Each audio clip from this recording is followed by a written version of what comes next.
Conseils, parcours atypiques, retours d'expérience, personnalités inspirantes. Autant de sujets que de profils d'invités. Ça dit quoi? Un podcast pour des étudiants, par des étudiants.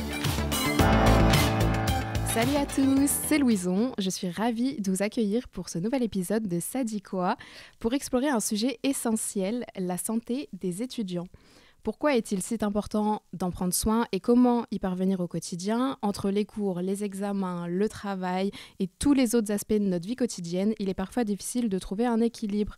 Pourtant, on le sait, prendre soin de soi est un facteur très important pour notre épanouissement. Alors pour en discuter, nous avons réuni une équipe de 3 spécialistes. La première, c'est Julie, elle est psychologue et elle nous parlera des défis et des solutions pour prendre soin de sa santé mentale. Bonjour Julie. Bonjour. Ensuite, nous avons Sandra, assistante sociale en milieu scolaire, qui nous expliquera comment elle soutient les étudiants au quotidien. Bonjour Sandra. Bonjour Louison. Et enfin, nous avons Mathilde, qui est nutritionniste et qui nous donnera ses conseils pour rester en forme grâce à l'activité physique et à l'alimentation équilibrée. Bonjour Mathilde. Bonjour Louison, bonjour à tous. Alors, avant de rentrer dans le vif du sujet, on va tout de suite briser la glace avec un petit jeu. Le bingo des professions. Donc un peu le jeu des préjugés. Je vais vous citer et vous confronter aux plus gros clichés liés à votre profession. Et vous allez me dire tout simplement ce que vous en pensez. Alors c'est parti. Je vais commencer par toi, Sandra. Alors, un cliché qu'on entend souvent sur les assistantes sociales. Les assistantes sociales ne font que remplir des papiers. Oh, c'est pas le pire. Franchement, oui, on remplit des papiers, c'est vrai. Mais pas que. Ah non, pas que, bien sûr que non, mais on remplit des papiers. La France est un pays très administratif. Ouais. Donc pas le choix, dans tous les cas. Non, pas le choix. J'ai un deuxième cliché. Les étudiants qui vont voir l'assistante sociale ont forcément de gros problèmes. Alors celui-là, il faut, parce que d'abord, gros problème, ça veut rien dire. Et le gros problème de Madame X va être un tout petit problème pour Monsieur Y. Donc en fait, c'est très relatif. Donc des gros problèmes, il n'y en a pas. Il y a des problèmes, voilà. Et donc, il n'y a pas de raison de se freiner. Si c'est un petit problème, il faut venir quand même. Si c'est un gros problème, il faut venir. Il n'y a pas de souci. Donc, on déconstruit cette idée qui est totalement fausse. Oui, voilà. Absolument. Très bien, merci. Donc, Julie, toi, en tant que psychologue, souvent, les préjugés un petit peu qui reviennent. Le premier, c'est, en gros, si tu parles à une psy, peu importe le contexte, elle va forcément t'analyser dans la seconde. On a autre chose à faire qu'analyser les gens, vraiment. On fait déjà donc, toute la journée. C'est bien un préjugé qui, en soi, c'est pas forcément réel au quotidien. Non. On entend des choses différemment des autres, mais honnêtement, on a bien envie de se reposer quand même en dehors du travail. Le second, c'est les psychologues, ils lisent dans les pensées. Alors, pas du tout. J'arrive déjà pas à lire dans les miennes. Alors, celles des autres, on n'est pas mentaliste ou médium. Ouais. On écoute aucun juste... pouvoir surnaturel. Non. Et j'en ai un troisième. Est-ce que c'est vrai? Il faut attendre d'avoir de gros problèmes pour aller consulter chez la psy? Absolument pas. Il faut y aller quand on se sent prêt. Mais ça peut être juste pour une question, ça peut être juste parce qu'on ne se sent pas très bien. Au plus tôt, c'est le mieux. Ok, ça marche. Et du coup, Mathilde, toi, en tant que nutritionniste, il y a d'autres clichés. Notamment, tu ne croiseras jamais un nutritionniste au McDo parce qu'il mange toujours super sain. Non, ça c'est faux aussi, heureusement. Après, oui, c'est l'équilibre, c'est ça, je pense, le maître mot. Et je pense qu'en tant que diététicien, on se fait aussi plaisir et c'est super important d'ailleurs. Donc non, je pense que c'est faux. Je pense qu'il y a beaucoup de diététiciens, nutritionnistes qui vont au McDo, voilà. Qui savent se faire plaisir au final. Oui, c'est sûr. Et ensuite, si je vais voir une nutritionniste, elle va me dire direct de me mettre au régime. Oui, non. Ça, c'est le cliché de base aussi, je pense. Et c'est, je pense, un cliché qui aurait pu marcher il y a quelques années, quelques dizaines d'années, mais maintenant, on a quand même assez de recul sur le fait que les régimes ne fonctionnent pas. et même sont des échecs à 98% à 3 ans, c'est les chiffres. Donc maintenant, on propose plus de régime. En tout cas, c'est plus ce qui fonctionne, et donc on éduque plus. D'accord. Voilà, donc c'est un cliché. On peut rayer ça aussi, on vous fera pas ça, promis. Très bien. Bon, maintenant qu'on a tout déconstruit, on va rentrer du coup dans le vif du sujet. Donc, comme je le disais précédemment, aujourd'hui, le thème du coup, c'est la santé globale des étudiants. Donc, ça passe par la santé physique, la santé mentale. C'est pour ça que vous êtes là aujourd'hui. Alors, je vais commencer par une question assez globale qui va nous permettre ensuite de rentrer un peu plus dans les détails. Donc, selon vous, quels sont les différents aspects et leviers d'une bonne santé pour un étudiant ? Il y en a plein, je pense. La première chose, c'est le physique. Bien manger, bien boire, je pense beaucoup le dire. Bien dormir et l'exercice physique. Si on part déjà sur ces 3 choses, souvent, ça permet aussi d'aller mieux au niveau psychique, mental. Après, il y a la gestion du stress. Il y a plein de petites techniques pour apprendre vraiment à le gérer. Il y a aussi tout ce qui est de l'ordre de l'organisation, du travail et de la vie en général. Alors pour un étudiant comme pour n'importe qui, je pense qu'il faut avoir une vie équilibrée, il faut bien dormir, ça c'est pas toujours évident parce qu'on rumine pas mal. Il faut sortir, avoir une vie sociale, à des activités sportives, avoir des loisirs. Et puis, travailler forcément, s'intéresser à ses études. C'est important d'être motivé quand on vient le matin parce qu'on passe 6 à 8 heures ou bien sur son lieu de travail ou bien à l'école. Donc, c'est important d'avoir un intérêt pour ce qu'on fait. Voilà. L'aspect social, c'est tout de suite ce qui m'est venu aussi. Bon, l'alimentation, c'est ce qui m'est venu aussi, mais c'est un biais complet. Forcément, pareil, c'est pas évident. Je pense que c'est comme le sommeil, c'est pas forcément la chose qui vient en premier. C'est même souvent ce qui passe après pour des raisons financières, mais aussi de temps et d'équipement quand on est étudiant. Mais du coup, je pense que c'est important d'essayer de s'alimenter à peu près correctement, et je pense qu'il y a plein de possibilités pour faire ça. Le sommeil et la vie sociale, c'est aussi ce qui me vient. Et puis oui, l'activité physique, c'est vrai qu'en tant qu'étudiant, il y a souvent des offres possibles dans les universités pour faire du sport, donc ça paraît assez faisable aussi. Et après, je pense aussi au niveau de la pression, enfin le fait de se sentir bien dans son environnement, de pas se mettre trop de pression, de communiquer avec, que ce soit au sein de l'école où on est, ou voilà, quand il y a quelque chose, parce que je pense que c'est normal de douter aussi en tant qu'étudiant. Des fois on se demande si on est à la bonne place, et donc du coup voilà, de pouvoir en parler en tout cas.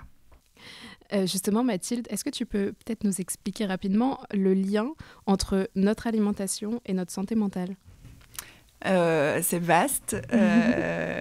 Globalement, il y a plusieurs notions. Je pense qu'en fait, être en bonne forme, enfin bien manger pour être en bonne forme physique, ça aide sur la santé mentale. Donc c'est peut-être le premier levier. Et l'alimentation influence énormément notre niveau d'énergie. Et donc, si j'ai pas d'énergie, du coup, j'ai pas ni la santé physique, ni, je pense, la santé mentale derrière. En fait, souvent, on associe beaucoup alimentation et l'activité physique, le fait qu'on va bouger. Bien manger pour bien bouger, mais aussi quand on est en cours, même si on est assis toute la journée, en fait, il faut aussi avoir de l'énergie pour que notre cerveau fonctionne, c'est bête, mais pour être oxygéné correctement, pour que tous nos organes fonctionnent de leur côté aussi, pour avoir une bonne digestion. Enfin voilà, il y a plein de choses sous-jacentes, je pense. Et donc, ça influence forcément la santé mentale. Si j'ai un coup de barre à 10 heures parce que j'ai pas forcément mangé ce qu'il fallait le matin, forcément ça va jouer sur mon moral, ça va jouer sur mon attention, ça va jouer sur mes cours, sur mes notes, et voilà, enfin, je pense que c'est sans fin les liens de ce côté-là. Est-ce qu'il y a des petits aliments boosters de... Oui, je dirais des choses qui sont nourrissantes, donc pas des choses qui sont trop transformées, qui sont trop sucrées, parce que ça va avoir l'effet complètement inverse. Encore une fois, je dis pas qu'il faut pas manger de sucreries ou manger à McDo, mais je dis juste qu'au quotidien, il faut pas forcément que ce soit... parce qu'en fait, c'est biaisé, ça nous donne de l'énergie tout de suite sur le moment. C'est-à-dire que manger un gâteau, manger un Kinder Bueno, manger un truc un peu gras, sur le moment, ça va nous donner beaucoup d'énergie. Comme un bol de céréales le matin, tout de suite, la demi-heure qui suit, on a plein d'énergie, mais après, au contraire, ça nous fait un crash. C'est vraiment physiologique, c'est au niveau de la glycémie. Et ça va nous faire un coup de barre, donc une baisse de concentration. C'est un truc qu'on observe quand même souvent quand on a été au cours, qu'on soit étudiant ou même pour tous ceux qui sont passés au lycée ou autre. Quand on mange du sucre le matin, on a quand même tendance après à avoir un coup de barre, un coup de fatigue, à plus enregistrer les infos, à plus écouter le prof. Donc ça, c'est vraiment à éviter. Et du coup, à l'inverse, ce qui peut aider... le matin, c'est de commencer plutôt par des protéines ou par un peu du gras, enfin en tout cas des aliments qui vont nous donner de l'énergie sur du plus long terme et pas forcément sur un pic comme le sucre le ferait. Donc le sucre, à certains moments, il est parfait pour ça, mais pas forcément à ce moment-là. Et pareil, dans la journée, si j'ai faim, il vaut mieux que je mange des petites choses un peu plus nourrissantes aussi, comme des barres de céréales. Il y a des choses qui sont un peu plus chères, mais des noisettes, des amandes, des choses comme ça, plutôt qu'un Kinder Bueno, quoi. Merci. Et alors, au-delà du côté alimentation, Sandra, est-ce que toi, tu as des conseils pour relier à ce que Mathilde vient de dire, pour rester attentif et concentré au quotidien, notamment en cours? Alors, c'est vrai que le côté du coup de barre à 10 heures, tout ça, on le vit tous, mais pas que les étudiants. Hein. On peut tous avoir un pic et on l'a à 10 heures et on l'a après manger. Ouais, voilà. Totalement. Pour autre chose. Pour autre chose. Bien dormir, c'est important. Quand on arrive fatigué le matin, forcément la journée est plus compliquée. Et alors après, effectivement, c'est une question de coût, mais moi j'aime bien tous les arachides, quoi, les trucs. En plus, on met ça dans une boîte, on grignote 2-3 amandes, 2-3. Je trouve que c'est pas mal. Et au final, je me demande si, je sais pas, moi j'ai pas fait d'études là-dessus, mais je me demande si c'est pas moins cher que un Kinder Bueno. C'est surtout que des gâteaux de ce type-là, on aura besoin d'en manger plus pour avoir la même énergie et peut-être plus, alors que des amandes, une poignée suffit. Et donc c'est sûr qu'à l'achat, c'est plus cher. Mais je pense qu'il y a aussi des alternatives aujourd'hui à Aldi, à Lidl, pour pas citer d'enseigne, mais où c'est quand même beaucoup moins cher que si on va dans le magasin bio du coin, où effectivement, quand on est étudiant, il faut choisir aussi et on ne peut pas faire les deux. Donc ça, c'est évident. Et après, on pensait à ça. Donc, mais je veux dire, même un bout de pain un peu complet ou autre, ce sera toujours mieux qu'un produit sucré pris à ce moment-là, quoi. Et au-delà de l'alimentation, vous nous avez toutes les deux parlé du sommeil. C'est quelque chose qui revient beaucoup quand on pense à la santé tout court. Est-ce que vous pouvez peut-être nous dire l'importance du sommeil sur notre activité quotidienne ? Le manque de sommeil, c'est quelque chose qui a des répercussions physiologiques et psychologiques. C'est une torture, hein, le manque de sommeil. Empêcher les gens de dormir, c'est quelque chose de très, très, très, très néfaste. Et donc, quand on récupère pas bien, on n'apprend pas. Après ce que disent les médecins, il faudrait ne pas être sur un écran la demi-heure avant son sommeil, voilà. Alors s'il y a un écran, moi je dirais peut-être pas un écran où on scrolle comme ça. Déjà si c'était juste un film, une série, un spectacle humoristique, peu importe. Mais voilà, où on fait juste regarder à une certaine distance. C'est pas pareil qu'un téléphone qu'on tient et où on fait comme ça, avec un mouvement où on infini. est stimulé, je pense, intellectuellement, visuellement, on a son œil qui fait comme ça. Donc voilà, ça, c'est pas très bon, je pense. Donc si on peut pas se passer d'écran, regarder une série ou un truc qui un film, quitte à s'endormir devant. Un Ouais, truc c'est pour souvent ce qui s'endormir se passe, facilement, d'ailleurs, ouais. souvent c'est un livre. Parce Ouais. qu'on croit qu'on n'est pas fatigué et à la fin de la première page, on est déjà en train de dormir. J'écoutais hier quelque chose justement sur la lecture chez les jeunes qui avait vachement diminué. Parce que c'est vrai que c'est difficile maintenant le soir de ne pas être sur un écran. Mais je pense même chez les moins jeunes, honnêtement. Enfin, moi, en consultation, j'en parle souvent du sommeil et je me rends compte que... il y a quand même très peu de gens qui disent lire avant d'aller se coucher. Il y a ça, je pense qu'il y a l'heure du coucher aussi qui est importante et qui, malheureusement, je pense encore plus chez les étudiants et... Voilà, on fait plein de choses, on se couche tard et le sommeil réparateur, on le sait, je pense qu'on nous l'a assez répété que c'est celui qui est avant minuit. Donc voilà, c'est pas simple non plus. Il y a la notion d'heure à laquelle on se couche et je pense la durée du sommeil aussi. On conseille 7 à 8 heures. Et voilà, rarement en dessous. Alors après, c'est sûr que je pense en période d'examen, faut pas se mettre une pression à essayer de vouloir dormir parce que c'est peut-être pas, voilà. Même si c'est là où il faudrait, voilà. Mais le reste du temps pour bien récupérer, et voilà. C'est vrai que le sommeil, c'est assez factuel, on s'en rend compte, nous, tout de suite dans le quotidien. Dès qu'on n'a pas dormi, on intègre moins les informations, on est au ralenti, on est, voilà. Donc c'est sûr que c'est un des piliers importants, ouais. Effectivement, des fois, on se dit je vais me coucher tôt parce que j'ai un examen demain. Et au final, quand on se couche, on stresse pour cet examen et on a du mal à s'endormir.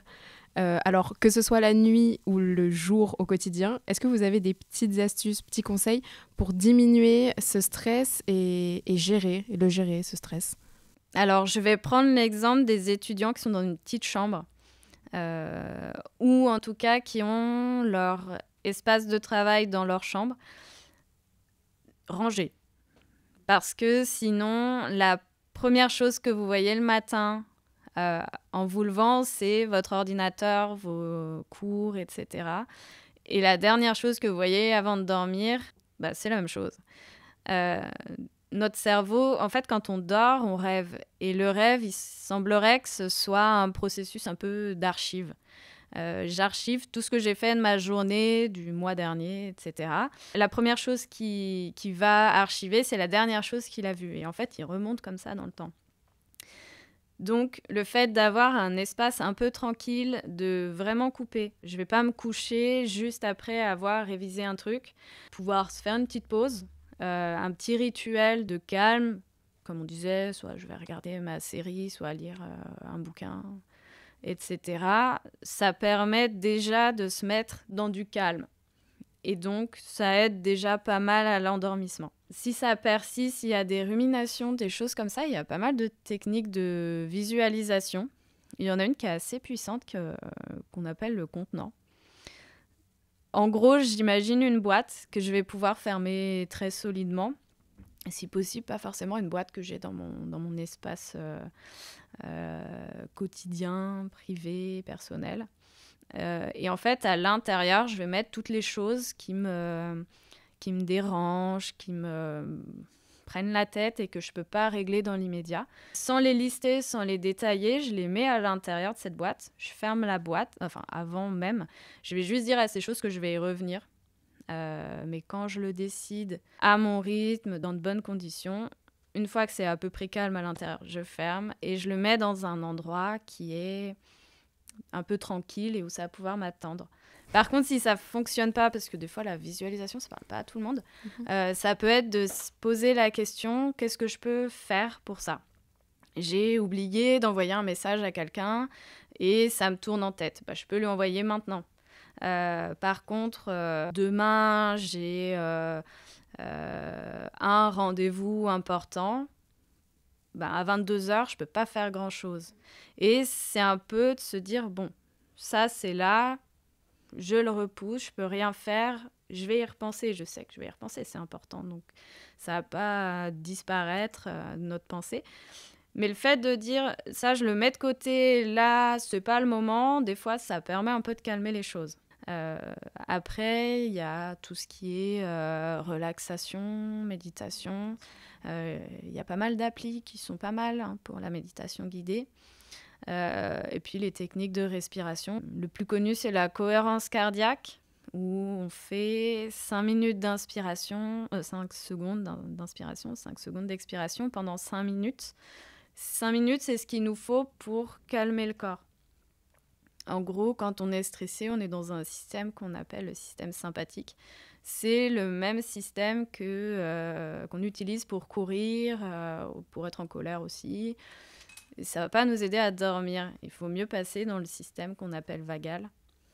Et la seule solution qu'on a, c'est de passer par la respiration pour calmer tout le reste du corps. Et donc, il faut à peu près 5 minutes pour vraiment calmer. Donc, ces 5 minutes-là, alors quand on est dans notre lit et qu'on veut s'endormir, on les a. Ouais. Mais sinon, dans la journée, dans le quotidien, quand on est au travail ou à l'école... on les a aussi. Ouais, il faut les trouver, en fait. C'est ça. En fait, par exemple, on a 5 minutes pour aller scroller sur Instagram. Alors, il y a des applis aussi qui sont pas mal pour la cohérence cardiaque, mais il y a aussi Deezer, Spotify, etc., où vous trouvez des musiques qui vous permettent de le faire. Et franchement, ça marche plutôt bien. Quand on est, je sais pas, dans le métro, dans le bus, par exemple, on les a ces temps-là. On peut aussi, alors 5 minutes, c'est un peu plus compliqué, mais si on sent que ça monte un petit peu, par exemple, pendant un cours, se reconcentrer sur le corps, c'est possible. De toute façon, je suis déjà plus en train d'écouter, je suis ailleurs. Donc, je peux me dire, bon, je me reconcentre, je prends une grande inspiration, une grande expiration. Je reprends le temps. Si c'est possible, je peux aussi sortir un moment, aller marcher un petit peu, prendre l'air, boire de l'eau. L'eau fraîche, ça marche plutôt pas mal. Attention au café, au thé aussi, parce que ça, c'est des excitants. Et donc, les excitants, le problème, c'est que ils font augmenter le rythme cardiaque. Et donc, on peut facilement augmenter le stress. Boire de l'eau fraîche, ce que ça nous oblige à faire, l'eau fraîche, ça vient un peu nous réveiller. Et donc, on se reconcentre sur le corps. Ça nous permet vraiment d'enlever nos pensées. Je parlais du contenant, je peux aussi me dire, là, je suis en train de ruminer, là, je suis en cours. Ce n'est pas forcément le moment pour répondre aux questions qui sont dans ma tête. Je les mets dans mon contenant et j'y reviendrai quand ça sera OK. C'est des petites techniques qui fonctionnent. C'est un peu à mettre en place quand même assez régulièrement aussi quand ça va. On a la fâcheuse tendance à utiliser tout ça que quand ça va pas. Sauf que c'est un peu comme si je disais à quelqu'un qui fait pas forcément de sport, allez, maintenant tu vas faire un marathon. Ça marche pas super, quoi. Ça va être un peu compliqué. Alors que si je lui dis, va t'entraîner assez régulièrement, ça sera quand même vachement plus simple. Et surtout, si je le fais quand ça va bien, je renforce l'idée du bien-être. Et donc, quand ça va moins bien, ça va être plus efficace, rester plus longtemps dans le temps, parce que souvent aussi, on essaye plein de trucs qui ne fonctionnent pas forcément, de se dire, bon, c'est pas grave, ça va passer, ou je vais me concentrer sur mes ruminations, et en fait, ça grossit, et plus c'est gros, plus c'est compliqué à calmer. Donc, tous les petits tracas, en fait, ils vont finir par se calmer. Alors, c'est un peu schématique, hein, mais tous les petits tracas vont finir par se calmer en utilisant ces techniques. Et ça nous permet, derrière, de pouvoir vraiment gérer les grosses crises. Alors, il y a les loisirs, bien sûr, le sport. Ça peut être quelque chose qui permet de décharger une dose de stress pour après aller mieux. Parfois, c'est, je sais pas, faire quelque chose, je pense, qui n'a rien à voir avec ce qui nous stresse. D'accord ? Alors, si c'est du tricot, faire des origamis, des puzzles, aller faire un câlin à un arbre, c'est très à la mode, ça. Il paraît que ça marche. Il faut trouver la chose qui permet d'évacuer ce qui nous stresse. Voilà. Et peu importe ce que c'est, on est tous différents, donc Si c'est aller, je sais pas, dans une association, militer, discuter avec d'autres gens, peu importe, marcher, courir, plein de gens qui courent quand même, et ça doit être bien aussi. Et donc là c'est pareil, c'est l'adrénaline qui monte, donc bon, ça peut être sympa. Justement, tu nous parles d'activité physique. Du coup, est-ce que la pratique d'activité physique, ça a vraiment un lien sur notre santé mentale ? Ah oui, oui, ben, je pense que pareil, on s'en rend compte en l'expérimentant et sinon c'est assez prouvé du côté endorphine que ça procure et sur la gestion du stress du coup, donc en lien avec la santé mentale. Et effectivement, là pour évacuer le stress, je pense que des activités qui nous font du bien et qui nous font déconnecter, même du coup, même si ça vient contredire avec ce qu'on disait avant, mais en période d'examen, si on est très stressé et qu'on a besoin de se mettre une série pour s'endormir qui nous fait complètement couper, je pense que c'est le moment parfait pour le faire. Voilà, et après, oui, l'activité physique, donc c'est sûr, ça nous fait sécréter de l'endorphine et donc après, on se sent mieux.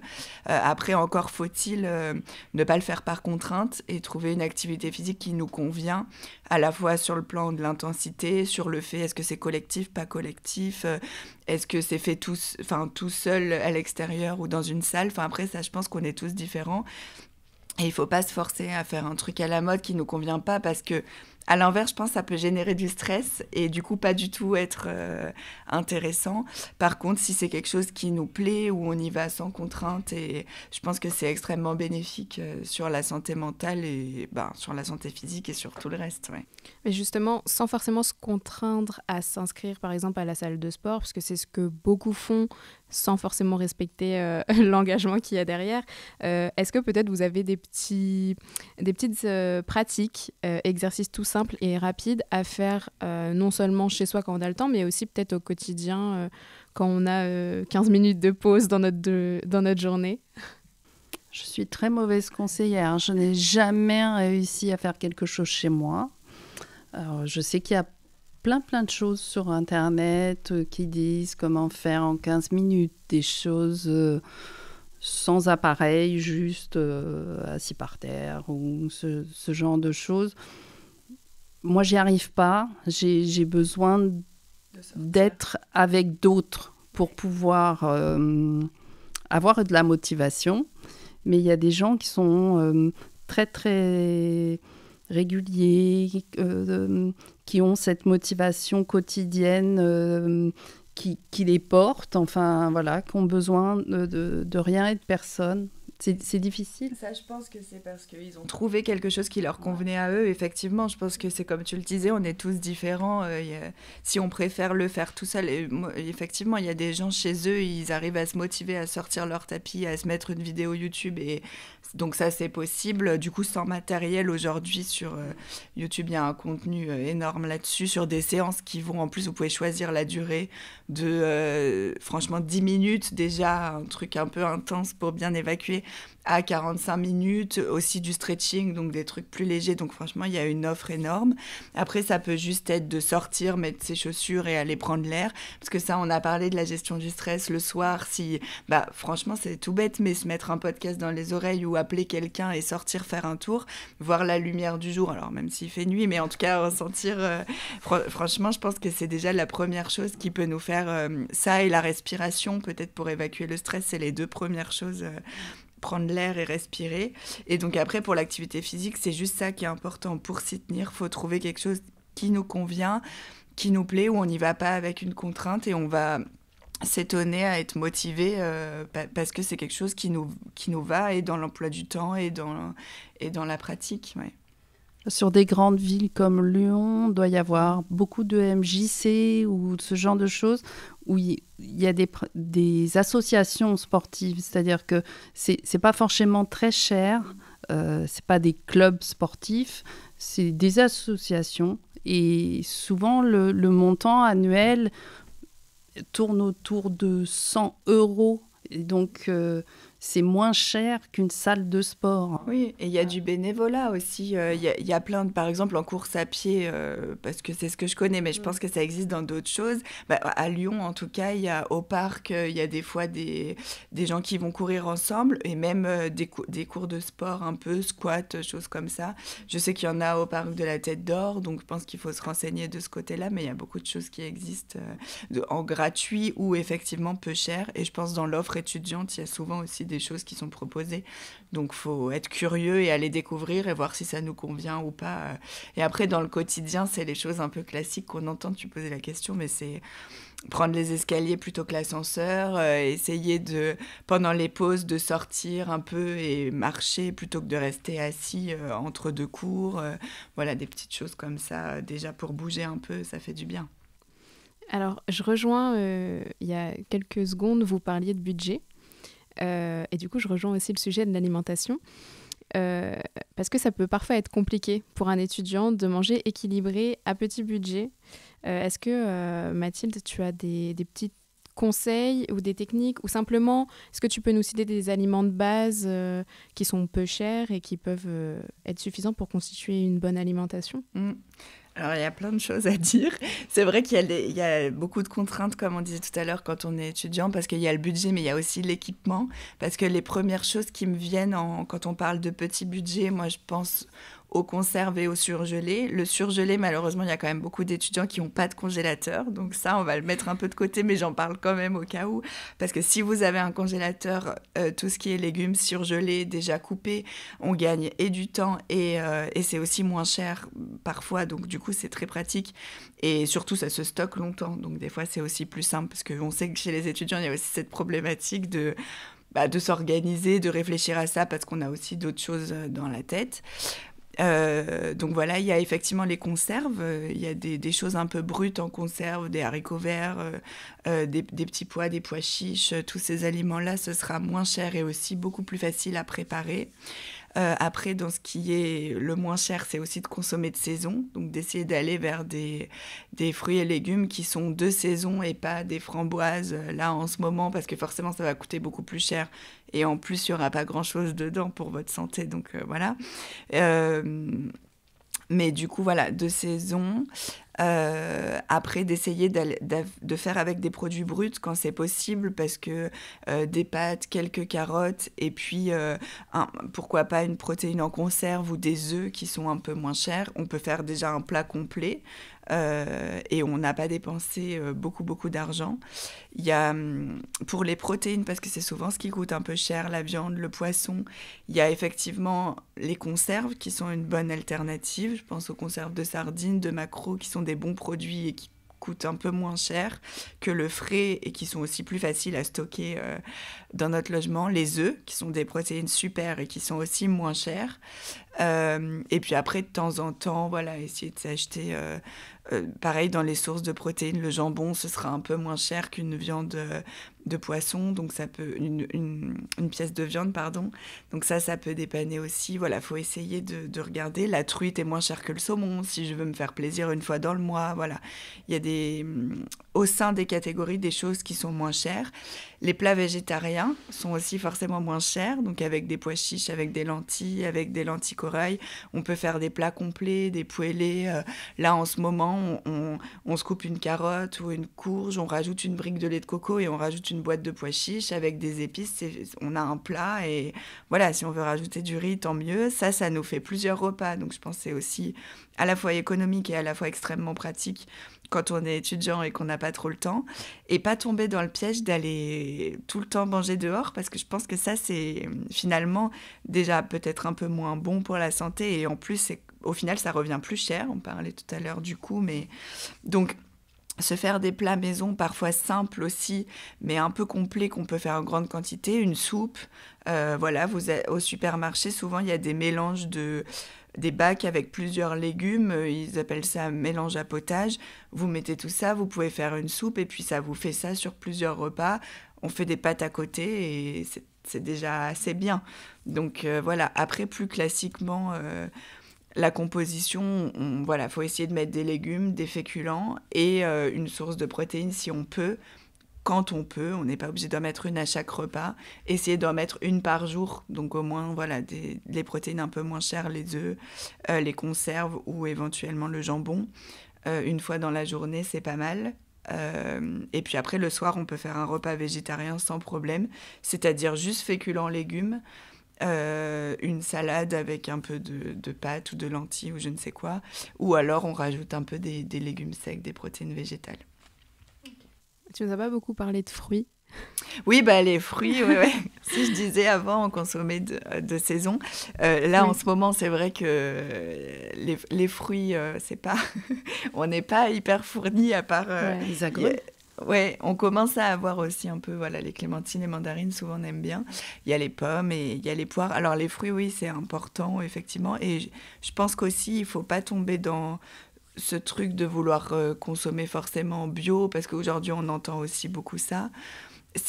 On gagnera toujours à consommer des fruits et légumes, même s'ils sont pas bio, même s'ils sont sous conserve, même si, voilà, plutôt que de pas en consommer du tout en se disant je peux pas me payer du bio, du coup j'en achète pas. Ça, il y a assez d'études qui l'ont prouvé aussi, il vaut mieux en manger quand même, même si c'est pas du bio, même si c'est de la conserve, même si c'est des compotes, plutôt que de pas en manger. D'accord. Voilà. Ok. Mais je pensais notamment aux fruits parce que ça s'emporte dans le sac. Oui. Et Pour des encas et pour des voilà. snacks, oui, oui. Bah, Dans en la plus, journée, là, en hiver, la pomme, c'est facile. Une banane aussi, ça, on en trouve toute l'année. Donc, oui, oui, ça, c'est facile pour les snacks. Et c'est effectivement un peu moins cher. Ouais. Quand on cuisine, on pense à rien. D'accord ? Donc, ça permet aussi d'évacuer. Il y a des... Moi, je vais voir sur Instagram un petit jeune qui s'appelle Chef Théo Lignani. Alors, je ne sais pas si vous connaissez. Mais voilà, il fait des recettes hyper simples. C'est un jeune homme qui a, je pense, autour de 25 ans, avec des fruits et des légumes de saison. Il fait souvent des pâtes, là en ce moment, avec des butternuts, des poireaux, voilà. Il faut se forcer parfois à commencer à prendre des légumes qu'on ne connaît pas ou des fruits qu'on ne connaît pas. Taper sur Internet la recette avec le fruit ou le légume et puis on voit ce qu'il y a. Alors c'est vrai que il y a le problème du matériel. C'est effectif. Quand on est dans un meublé, on n'a pas le matériel qu'il faut. Mais quand on compare le prix au kilo, la barquette de carottes râpées et le prix au kilo des carottes, c'est x4. Donc, c'est un peu dommage de dépenser des sous comme ça. Donc, faire de la cuisine en rentrant le soir, même si c'est une demi-heure, c'est une demi-heure où on pense à rien d'autre que ce qu'on cuisine. Ça sent bon, voilà. Et donc, moi, si je pouvais dire une petite routine, ça serait ça. Se forcer un tout petit peu à être devant sa plaque. On est debout en plus, voilà. La boucle est bouclée. Et du coup, on se met de la musique, on se met une série, peu importe, mais on révise, pourquoi pas. Et on découvre des choses. Mais voilà, ce jeune homme, il fait des petits trucs très sympas et des recettes qui prennent entre un quart d'heure et 20 minutes. Oui, j'allais dire, je pense faire des choses simples, c'est important, parce que des fois, on se met aussi une pression à vouloir faire des plats un peu dignes de Top Chef, mais des fois, juste associer des aliments entre eux, faire une poêlée toute simple, où là, on parlait des carottes, les râper avec un économe. Si on n'a pas de râpe, ça marche très bien, et ça nous fait des carottes, et ça nous a pris... Parce qu'un économe, en général, on en a tous quand même, ça fait pas... Enfin, j'espère. Ça fait partie de la base. Donc, il y a plein d'astuces aussi faciles. Et aujourd'hui, on peut trouver beaucoup d'infos là-dessus. Et on parlait d'Internet, mais Instagram, TikTok, maintenant, il y a tellement de recettes hyper rapides, inspirantes. Il faut juste un peu se motiver pour réaliser ce qu'on a enregistré. Et voilà. Très bien. Et pour du coup finir sur la partie vraiment alimentation, etc., je voulais aussi qu'on parle d'hydratation. On entend souvent qu'il faut boire, il me semble, 1,5 litre par jour. Est-ce que c'est vrai? Est-ce que c'est pas vrai? Et qu'est-ce qui est autant bénéfique dans l'hydratation au quotidien comme ça? L'hydratation, ça sert à plein de choses. Ça sert à la digestion, ça sert à la peau, ça sert En fait, on a des pertes hydriques tous les jours de par la transpiration, la respiration, quand on va aux toilettes. Donc, du coup, il faut combler ces pertes-là en apportant de l'eau et pour éliminer aussi tout ce qui serait un peu perturbateur dans notre corps qu'on aurait pu ingérer ou respirer. Donc boire c'est hyper important. Maintenant on a tous à peu près des gourdes voilà, en inox ou autres qu'on peut amener en cours justement et remplir régulièrement. Donc ça c'est une astuce justement d'avoir sa gourde, de la boire et de se lever pour aller la remplir. Comme ça en plus on fait un peu des pas parce que souvent elles font 500 donc il faut les remplir au moins 3 fois. Après l'hydratation, il y a aussi un peu les tisanes, le thé, le café qui y participent. Et effectivement, 1,5 litre, c'est le minimum qu'il faut essayer d'apporter par jour. Un peu plus quand il fait chaud, un peu plus quand on fait du sport, voilà. Très bien. Donc l'alimentation, l'hydratation, ça entre dans une routine au final. Alors pour revenir un petit peu plus concrètement dans le sujet de la santé mentale et physique auprès des étudiants, pourquoi est-ce que c'est difficile parfois pour un étudiant de s'occuper de sa santé mentale ? Parce que des fois, il n'y a pas le temps, parce que c'est pour les autres, souvent, et parce qu'on fait passer les études avant tout, et on se dit on verra ça un peu plus tard. Et souvent, comme tu disais tout à l'heure, on arrive un peu tard, alors que des fois, il y a vraiment que des petites choses à mettre et ça fait déjà le gros du job. Ouais, donc oser en parler dès le début, ne pas attendre que ce soit trop tard. Tout à l'heure, tu as évoqué les troubles. C'est quoi les symptômes que tu observes chez les étudiants qui viennent te voir ? Le plus courant, c'est l'anxiété. Alors les symptômes, il y en a un paquet et assez différents. Il y a tout ce qui est symptômes physiques qui vont être liés directement au fait d'arriver moins à manger ou au contraire d'aller plutôt sur l'hyperphagie. Il peut y avoir les sensations d'oppression, le cœur qui bat très vite, l'impression de ne pas réussir à respirer, avec des gros guillemets, devenir fou. Le fait de se sentir aussi débordé, on parlait de la procrastination tout à l'heure, c'est pareil, souvent il y a pas mal de stress qui peut jouer. Il y a tout ce qui est dévalorisation, impression d'être extrêmement débordé aussi, toutes les questions d'estime qui sont plus des pensées qui ruminent, qui restent.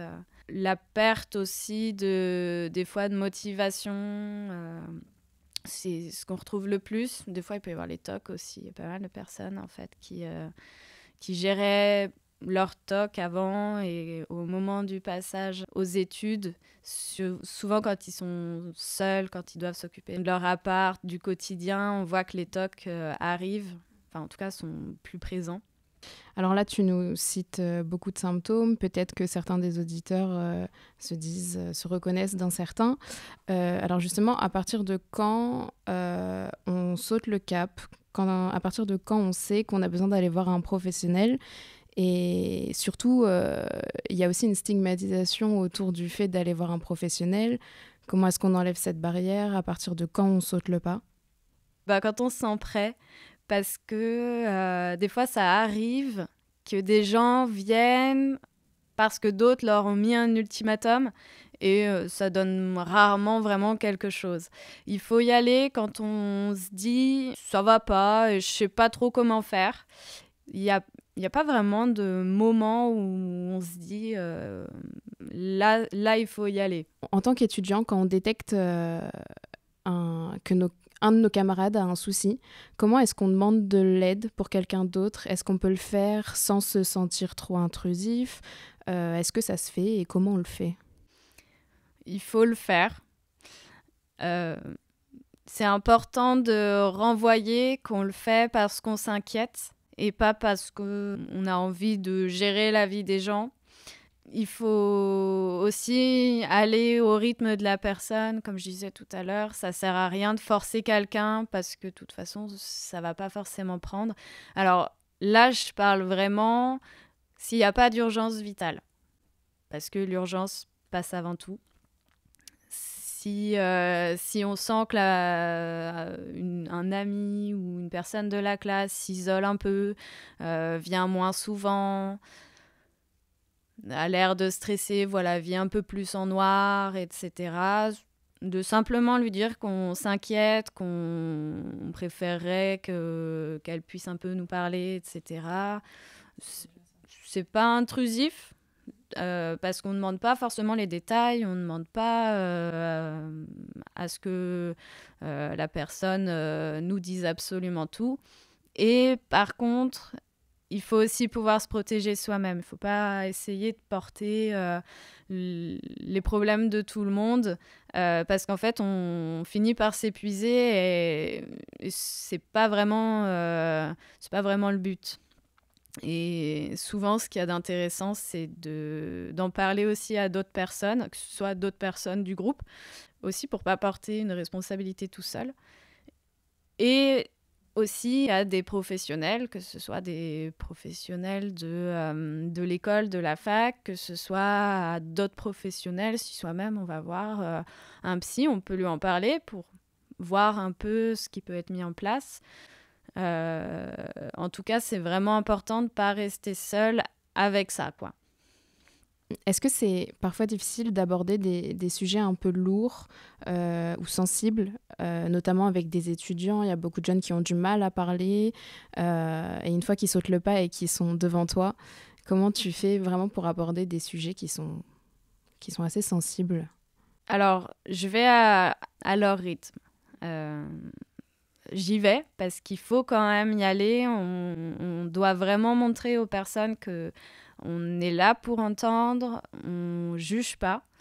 Ça fait partie de notre code de déontologie. On n'a pas de jugement à porter sur qui que ce soit, sur les pensées, les actions, etc. On pose les questions vraiment ouvertes pour éviter aussi d'en renfermer, d'être sur du oui, non, peut-être. Et on pose les mots. Un mot, même s'il fait peur, ça permet vraiment aux gens de se dire c'est bon, je peux y aller, elle va pas partir en courant, elle n'a pas peur d'écouter. Mais on essaye de pas aller dans la brutalité tout de suite. Ça peut vraiment renfermer les gens. Sandra, toi, en tant qu'assistante sociale, quelle réponse concrète tu donnes aux étudiants quand ils viennent te voir? Quelle approche concrète tu utilises avec eux? Qu'il ne faut pas avoir de tabou. C'est-à-dire que s'il y a quelque chose qui pose souci, il faut en parler. Si c'est du harcèlement, il faut en parler. Si c'est des problèmes relationnels, il faut en parler. Si c'est des problèmes de cœur, il faut en parler. Il n'y a rien qui... c'est un peu aussi ce que je disais au début. C'est-à-dire que... pour moi, quand quelqu'un va me dire son problème, je vais dire non mais n'importe quoi, c'est pas un problème. Alors qu'en fait, c'est son problème. Donc c'est un problème. Voilà, il n'y a pas d'échelle. Il n'y a pas d'échelle. C'est-à-dire que si la personne arrive avec un problème, je vais essayer de le prendre en considération, de voir avec la personne que j'ai en face de moi comment on pourrait ensemble en venir à bout, vers qui je peux l'orienter si jamais ça dépasse mes compétences, c'est-à-dire si c'est un problème psychologique, peut-être faire la démarche d'aller parler à quelqu'un, parce que l'espace de l'échange psychologique avec un ou une psychologue, c'est un temps qui n'appartient qu'à nous. Ce qui est dit dans cet espace-là n'appartient qu'aux psychologues et nous. Et ça, c'est important pour avancer sereinement. Du coup, tu parlais des répercussions du stress sur physiologiquement ou physiquement. Et c'est vrai que tout à l'heure, on parlait du lien entre alimentation et santé mentale. Et une alimentation, parce qu'on a aussi parlé un peu de l'ultra transformé, du très sucré. Et ça a un impact parce que ça va venir stresser notre organisme. Donc le fait de manger des choses qui ont très peu de vitamines, très peu d'antioxydants, ce qui est le cas des aliments qui sont très transformés, transformé, c'est ce qui n'est pas brut. Donc, une courgette, c'est brut, des pâtes, c'est brut, du pain, c'est OK, une viande, un steak haché, voilà. Mais tout ce qui va être très transformé, donc des biscuits vraiment industriels, des plats préparés, alors si c'est à répétition, sinon de temps en temps ça dépanne et c'est très bien. Y a tellement peu de choses dedans que ça va venir stresser l'organisme, modifier un peu toutes nos hormones et tout ça. Ça peut générer du coup du stress là qui est vraiment dans l'organisme et donc ça va forcément avoir une répercussion aussi sur la santé mentale et sur le stress qu'on ressent nous aussi à l'extérieur. Donc c'est parfois un peu difficile, mais c'est vrai que d'avoir une alimentation adaptée aussi, ça va venir jouer là-dessus. Quand des étudiants viennent à vous, c'est quoi les troubles que vous constatez généralement qui reviennent le plus? Le stress, vraiment gérer le stress, gérer le quotidien, la gestion des troubles aussi, parce qu'il n'y a pas que du stress, il y a aussi des fois l'isolement qui peut être assez compliqué, notamment pour les étudiants qui arrivent dans de nouvelles villes. Ouais, la gestion vraiment du quotidien, souvent la procrastination aussi, souvent ce genre de choses. Ouais. Alors tu nous parles d'isolement. Comment, selon toi, on évite l'isolement en tant qu'étudiant ? Éviter l'isolement pour un étudiant, c'est avant tout déjà garder les liens qui sont déjà présents pour ceux pour qui c'est possible, la famille. Des amis, du lycée, etc. Vraiment, ce qu'il faut faire, c'est aller en présentiel au maximum. Alors, c'est facile à dire, un peu moins à faire, mais faire le premier pas, d'aller voir les autres personnes de la classe. Ce qui est intéressant aussi pour combattre l'isolement, c'est essayer de faire des activités en dehors, parce que des fois, les gens de la classe, on n'arrive pas à créer quelque chose. Il y a tout ce qui est association étudiant, mais aussi des associations en dehors. Il y a certains réseaux sociaux aussi, même s'il faut faire un peu attention. Et vraiment privilégier plutôt la présence au numérique, parce que c'est quand même pas la même chose. Ouais, pour créer des liens, c'est mieux. Et garder un bon entourage, même les gens qu'on connaît d'avant. Et toujours garder un bon entourage. Il peut y avoir de la pression, de l'anxiété. Alors la pression, elle peut être mise elle entre par différents vecteurs.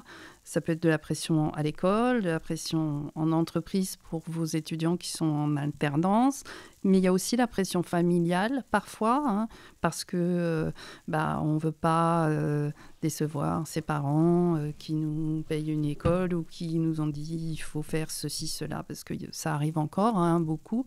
Et puis parfois, c'est soit on se dit tiens, j'ai choisi ça, je veux faire ça depuis des années, et puis on arrive et puis ça ne nous plaît pas. Donc on se dit, mince, alors ça fait des années que je crois que ça c'est bien, alors qu'en fait ça l'est pas. Donc il faut que je me réoriente. Voilà, tout ça c'est plein d'inquiétudes. Et puis les soucis de discrimination, les violences sexistes, sexuelles, enfin ce genre de choses. Voilà. Et toi, Mathilde ? Moi, je pense que c'est effectivement l'angoisse et l'anxiété, parce que je crois que franchement, à notre génération, il n'y en avait pas autant, mais en même temps, ça ne m'étonne pas complètement. Donc ça, oui, parce que franchement, les jeunes, ils sont très angoissés quand même, on le voit beaucoup. Ça rejoint un peu la pression, mais la pression qu'ils peuvent se mettre à eux-mêmes aussi, et la pression du monde dans lequel on vit, sans rentrer dans les détails aussi, mais je pense qu'il y a ça. Et je pense le numéro 1, moi que j'ai le plus, mais aussi parce que j'ai beaucoup de filles étudiantes plutôt en consultation, c'est l'image corporelle, les troubles du comportement alimentaire, la comparaison induite par les réseaux sociaux, mais aussi par le milieu étudiant. Alors c'est un peu moins marqué que quand c'est collège-lycée, mais quand même, ça perdure. Et du coup, ça relève des questions aussi de la confiance en soi, de l'estime de soi. Ça en revient aussi avec le cadre familial, le cadre social. Mais malheureusement, c'est quand même beaucoup ça. Il y a beaucoup de problèmes au niveau de l'alimentation qui sont en lien avec ça et qui génèrent des troubles du comportement alimentaire. Julie, Tu nous parlais du coup tout à l'heure de psychiatre. Est-ce que tu peux peut-être nous expliquer un peu plus clairement quel professionnel aller voir et pour quelles raisons? Parce que c'est peut-être pas clair dans la tête de tout le monde. Alors le psychiatre, c'est un médecin qui a fait une spécialité en psychiatrie. C'est la seule personne dans tous les psys à avoir la possibilité de donner un traitement. Tout le monde peut y aller, même pour des troubles moins importants, parce qu'il y a certains psychiatres, enfin ils le sont tous, ils sont tous psychothérapeutes, donc habilités à faire une thérapie. Enfin, actuellement, il y a tellement peu de psychiatres qu'ils n'ont pas forcément le temps. Le psychologue, tout le monde peut y aller. Okay. Il y a le psychiatre aussi, mais on peut y aller, comme je disais tout à l'heure, si on a des questionnements sur soi, sur l'avenir, le présent. Mais on peut aussi y aller si on sent qu'on est au bord de la rupture. On peut aussi aller voir des fois les deux, c'est aussi possible. Ensuite, il y a du coup les psychothérapeutes qui ont aussi maintenant un diplôme d'État. Est-ce que tu as des plateformes peut-être sur lesquelles on peut déjà te contacter toi et aussi trouver les contacts d'autres spécialistes que tu viens notamment de citer? Sur Internet, déjà, il y a beaucoup de psychologues ont des sites ou au moins les fiches Google. Il y a Doctolib. Beaucoup de professionnels sont sur Doctolib. Il existe des plateformes aussi. Il y a les plateformes de l'État alors il n'y a pas beaucoup de psychos qui sont dessus, mais les psychologues qui sont référencés et qui surtout sont remboursés par la Sécurité sociale. Après, il y a aussi tout ce qui existe avec les facs, les écoles, notamment pour les étudiants. Il y a les Crous aussi qui, des fois, proposent des permanences de psycho. Après, il y a aussi, alors c'est pas toujours des psychologues, mais c'est plutôt bien tout ce qui est les centrales d'appel, les centres comme SOS Suicide, etc. Puis il existe aussi d'autres associations qui permettent aux jeunes en particulier de pouvoir rencontrer des psychologues sur quelques séances au moins. Il faut souvent aller regarder aussi avec les assistantes sociales qui peuvent avoir toute une liste. En fait, il existe beaucoup de choses, mais c'est vrai que c'est pas toujours très visible, quoi. Donc beaucoup de plateformes existent quand même. On mettra peut-être les liens en description de la vidéo et ne pas hésiter à se renseigner sur Internet. Au final, de toute façon, tout y est recensé. Pour conclure et peut-être résumer un peu tous les échanges qu'on vient d'avoir, est-ce que vous pouvez nous donner les aides qui existent, alors qu'elles soient gratuites, pour les petits budgets ou payantes, toutes les aides simplement qui existent pour les étudiants vers lesquels ils peuvent se tourner? Pour les étudiants de Collège de Paris, c'est gratuit. Il y a la ligne Apsiline où ils peuvent avoir un suivi avec une psychologue.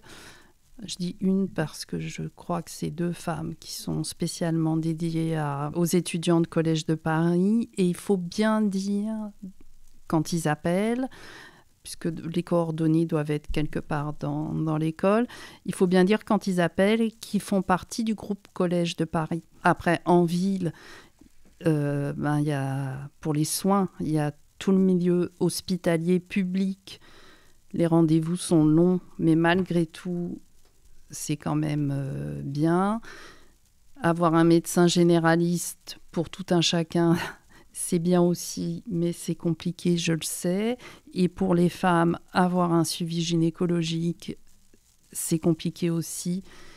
Il y a aussi le milieu hospitalier qui propose ça. Et il y a partout aussi, en France et à Lyon, bien entendu, des consultations du planning familial, où là, elles peuvent se rendre gratuitement. Pour tout l'aspect psychologique, il y a aussi les CMP, les centres médico-psychologiques, qui sont gratuits aussi, mais où il y a plusieurs mois de délai d'attente de rendez-vous. Et il y a des numéros d'urgence, je pense aussi. Après, sur l'alimentation, c'est plus je pense qu'il y a des assos, enfin, il y a beaucoup d'assos, et notamment des assos étudiantes qui font des choses chouettes, comme les fruits et légumes, les paniers, les invendus qui sont un peu moins chers. Il y a Alors, on n'en a pas à Lyon, mais il y a des villes où il y a des nous anti-gaspi, qui sont des magasins où les produits sont à la limite de la péremption, et donc, du coup, c'est beaucoup moins cher. Donc, il y a plein de petites possibilités comme ça. Le fait d'aller en fin de marché pour essayer de récupérer un peu des choses, enfin voilà, plein de petites astuces. Et après, il y a des supports. Aujourd'hui, même ChatGPT peut nous aider aussi à faire des idées menus, des idées recettes si on veut s'aider. Pour trouver des idées recettes, il y a l'application Jow. JOW qui est... Alors, on peut l'associer à un drive, je pense pas que ça soit très intéressant pour les étudiants, mais si vous allez sur le site, il y a pas mal de petites idées recettes. Il y a la fabrique à menus de mangerbouger.fr qui, pareil, vous pouvez mettre un peu, générer des idées de menus aussi, voilà. Et après, quand c'est plus des choses au niveau comportemental ou quand on a des problèmes de ce côté-là, bah, effectivement, il faut aussi pas hésiter à aller consulter. Alors, souvent, il faut associer suivi psychologique et diététicien, mais en tout cas déjà faire un premier bilan pour établir un peu et voir vers quoi on peut vous orienter. Et il y a aujourd'hui beaucoup enfin voilà, je sais que moi au cabinet j'ai une réduction pour les étudiants, même si on aimerait pouvoir faire plus, mais du coup voilà, il y a toujours faut essayer d'en parler et puis on arrive à orienter aussi de ce côté-là, mais si on sent qu'on a besoin, faut pas hésiter à en discuter. Merci pour tous ces éléments. Alors ensuite, pour revenir un peu plus sérieux dans le sujet, je vais vous introduire une question de débat. Donc voilà, je vous invite du coup à donner votre avis, de par aussi votre expertise dans votre métier. Donc en France, il y a une étude de l'Observatoire de la vie étudiante qui révèle que 65% des étudiants ressentent une pression excessive. Et pour faire face à cette pression, il y a certains étudiants qui se laissent entraîner dans une véritable quête de la performance. Du coup, la question qu'on se pose, c'est cette quête de la performance, est-ce qu'elle est réellement bénéfique ou elle devient néfaste pour la santé des étudiants ? Moi, ce qui me vient en tête, c'est que je me dis que ça dépend des milieux aussi, parce qu'il y a des études qui s'y prêtent particulièrement et où la façon dont c'est orchestré fait que ça s'y prête. Enfin, par exemple, médecine ou le droit, comme c'est élitiste et comme on sélectionne forcément beaucoup plus, je pense, de performance que dans un milieu où c'est juste un bac+3 et où voilà. Mais après, je pense que la performance, c'est à double tranchant. Je pense qu'il y a à la fois le côté, ça motive et ça peut aider. Et je pense que c'est aussi des personnalités, parce qu'il y a des gens chez qui ça fonctionne pas du tout, et au contraire, et il y a des gens, ça va les tirer vers le haut, et d'autres, au contraire, ça va les mettre plus bactères. Donc, je pense qu'il faut aussi faire en fonction de soi, et voilà. Mais du coup, ouais, je pense que c'est vraiment à double tranchant. À la fois, ça peut aider, et à la fois, ça peut mettre dans un truc extrêmement néfaste. Bon, effectivement, je pense que ça dépend principalement de trois choses. Déjà du domaine d'activité, du domaine d'études. On sait qu'il y en a qui sont réputés pour être plus exigeants que d'autres. Ça dépend du niveau aussi, parce que plus on monte, enfin ça veut rien dire, mais peut-être que plus on monte dans les niveaux d'études, plus ça devient compliqué à gérer. Et puis, comme tu le disais, il y a aussi la personnalité. Il y a des gens qui sont plus aptes à être stressés ou anxieux que d'autres, en fonction des situations auxquelles ils font face. Il y en a qui vont perdre leurs moyens face à la performance et la pression, et il y en a d'autres qui, au contraire, vont gagner. Si on les pousse pas, ils diront pas. Et donc, du coup, je pense qu'il y a ça aussi. Si on est de cette team-là à avoir besoin d'être poussé, d'être dans un environnement comme ça, hyper performant, ça peut être très bien. Et si, au contraire, on est dans un truc un peu plus chill parce que la pression, ça nous va pas du tout, on choisit. Mais je pense, dans ce que tu dis, le domaine, je pense que du coup, ça fait une présélection aussi. Il y a des gens qui se disent, moi, je pourrais jamais aller dans... Enfin, il y en a plein qui ont dit, je pourrais jamais faire médecine pour telle raison, parce qu'effectivement, il y a cette notion-là. Totalement. Faut se connaître.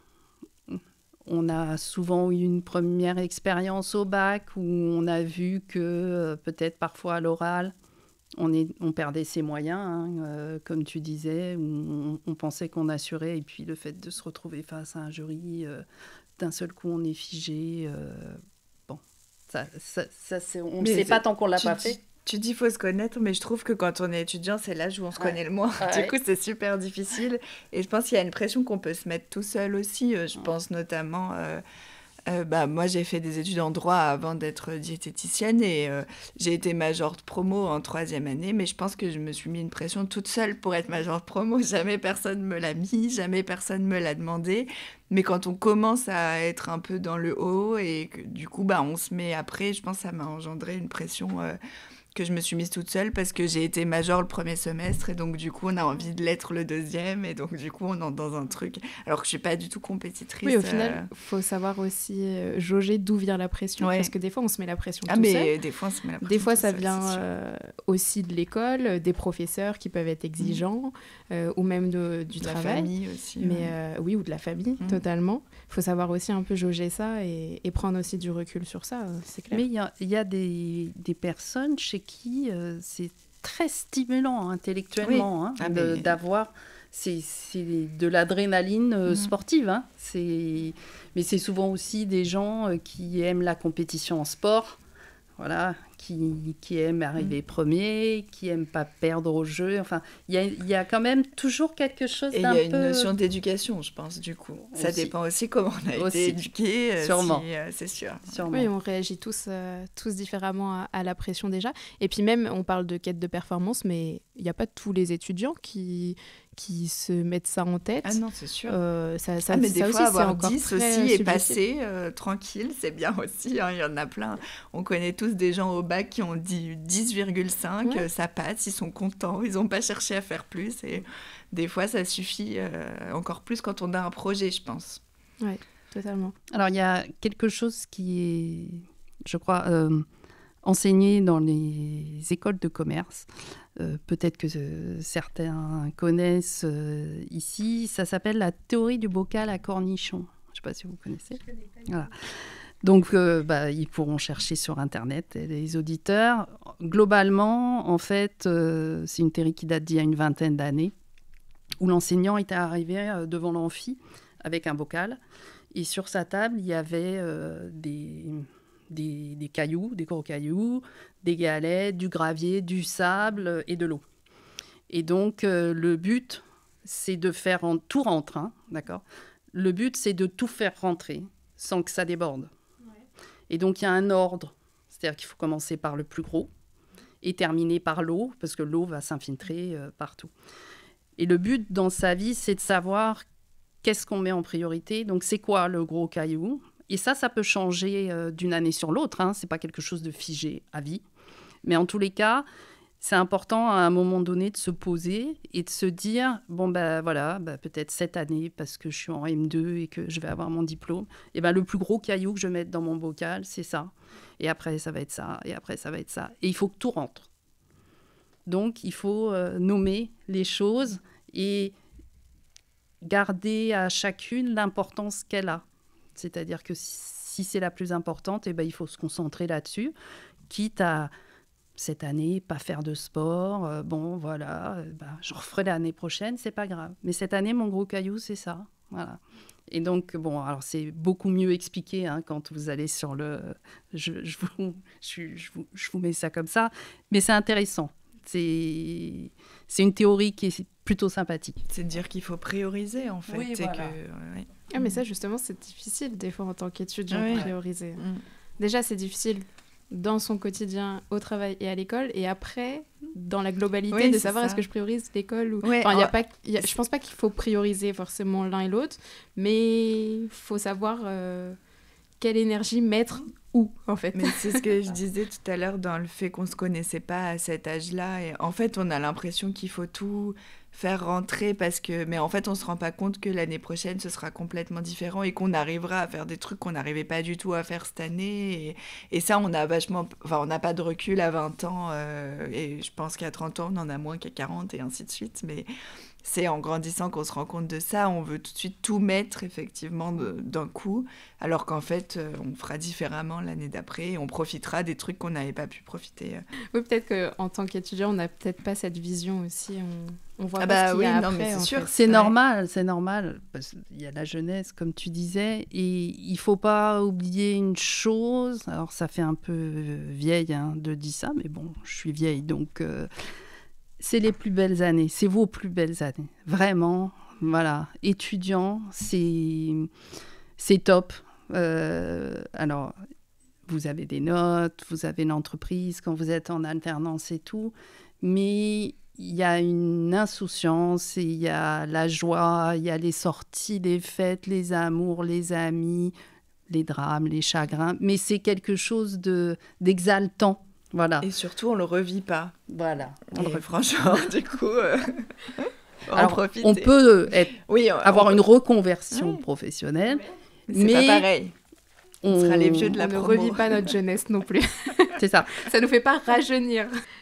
Eh ben, merci pour ces échanges encore une fois. Et du coup, pour clôturer en beauté ce podcast, parce qu'on arrive sur la fin, alors vous nous avez parlé de plateformes tout à l'heure, etc. Mais est-ce que vous avez une recommandation culturelle qui peut être soit liée à la santé ou tout autre, comme vous le souhaitez, et que vous trouvez important de partager à nos auditeurs? Un livre simple qui s'appelle... J'espère qu'il pourra toucher les étudiants, je ne suis pas sûre. La première gorgée de bière de Philippe Delerme. C'est un livre avec des toutes petites nouvelles qui durent une page et demie. Je crois que le titre exact, c'est La première gorgée de bière et les petits plaisirs du quotidien. Il y en a un, c'est le plaisir de plonger sa main dans un sac de graines ou de trucs, voilà, plein de petites sensations agréables ou de moments agréables. Et ce livre, il est très sympa. Il est tout petit et on peut lire 1 ou 2 pages, puisque ça dépasse rarement 2 pages, ces petits plaisirs du quotidien. Donc voilà, c'est un petit livre sympa. Et un film qui est très ancien, mais qui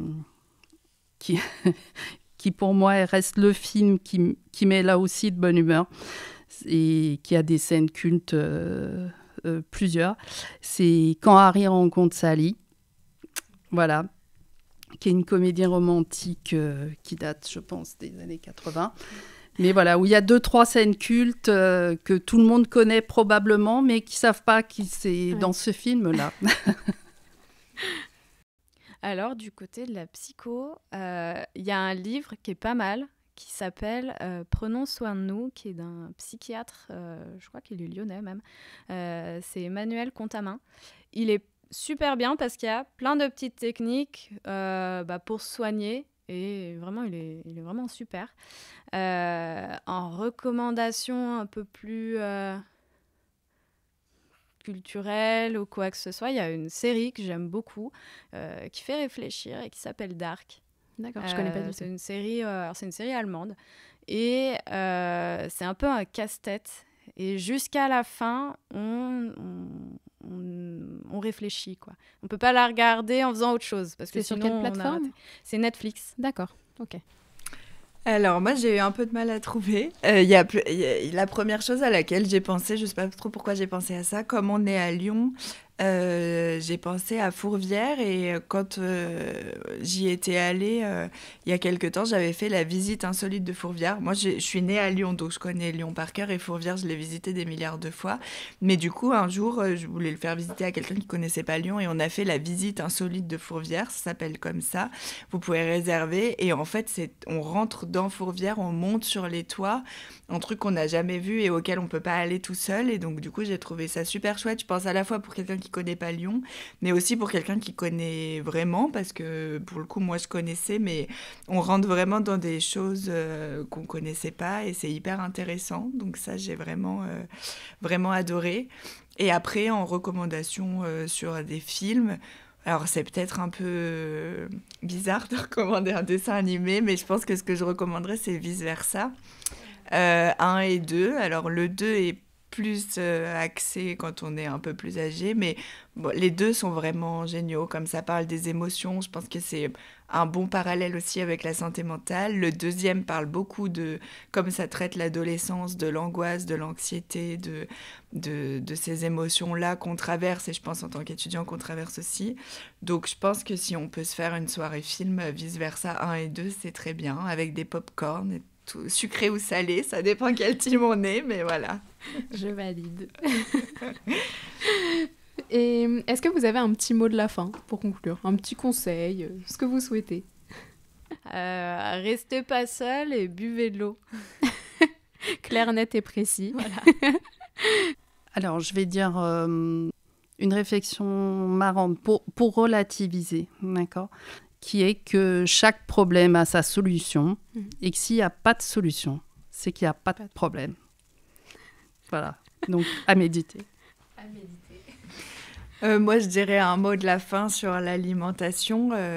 J'aurais tendance à dire de se lâcher un peu la grappe et de ne pas se mettre de pression avec l'alimentation, parce que je pense qu'aujourd'hui, ça devient beaucoup trop intellectualisé. On réfléchit à tout, à ce qu'on pourrait optimiser, et en fait, juste manger, c'est la base, en fait. Donc, manger, bouger, et puis voilà, si pendant nos années étudiantes, on mange un peu moins bien, bah, on se rattrapera plus tard, et c'est pas très grave, et voilà.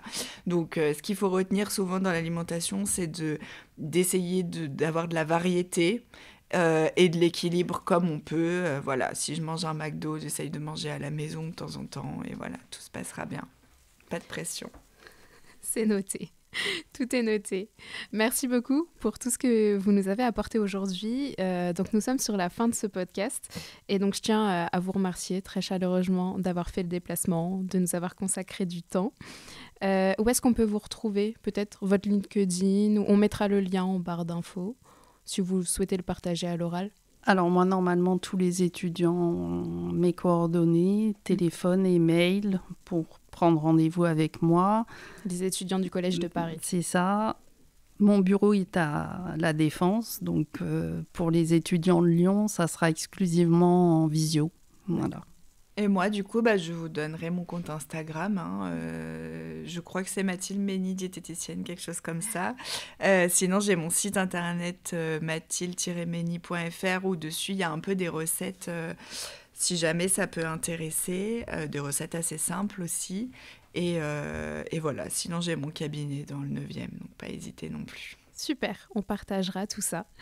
Et du coup, à nos auditeurs, merci de nous avoir écoutés, merci pour votre attention. N'hésitez pas à liker, commenter et partager ce podcast. Pensez également à activer la cloche des notifications pour ne rien louper. Et je vous dis à dans un mois pour le prochain épisode de Ça dit quoi. Ciao!